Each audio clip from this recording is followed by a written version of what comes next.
Tend County ma Kisumu kokalo kuom board mochung'ne choko osuru oyango mar dhi e doho mar wito oko andika mar chik kara notice mane doho chiwo ne jotelo ma kojolo mane tayo chiro ma Kibuye e bwo tend jakom machon Judith Matengo mong'ere kaka Nyaramba.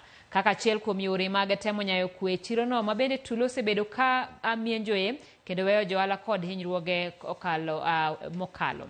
Giyango gisekawo okang' mar medo kwan obila e alwora mar chirono mar jiwo arita mondo johala obed kod lwasi makare mar uso maonge tulo ma sa ka sa masiko muoch kendo rocho yore ohala.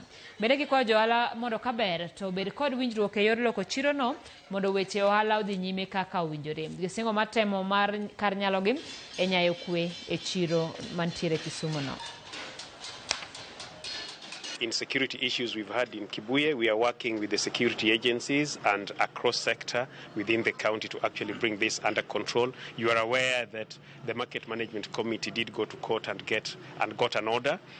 We are in court tomorrow to actually try and remove that stay so that we can bring normalcy back. In the meantime, we have worked within the county to actually put security at the market itself. I think we've got about 16 police officers manning Kibuye at the moment. The traders are now actually back, and we are also working with stakeholders to actually bring that to normalcy. Of course, you are aware of the headwinds within the country. It's not just Kibuye alone, but even the riot which has been going on are actually impacting on our revenue. But we hope that things will actually normalize. Adwani mondo mi atigi thuolo ni mondo mi akwa jo hala manie Kibuye ni watimo hala kod kwee kendo wami ng'ato thuolo mare matimo ng'owa mar timo hala.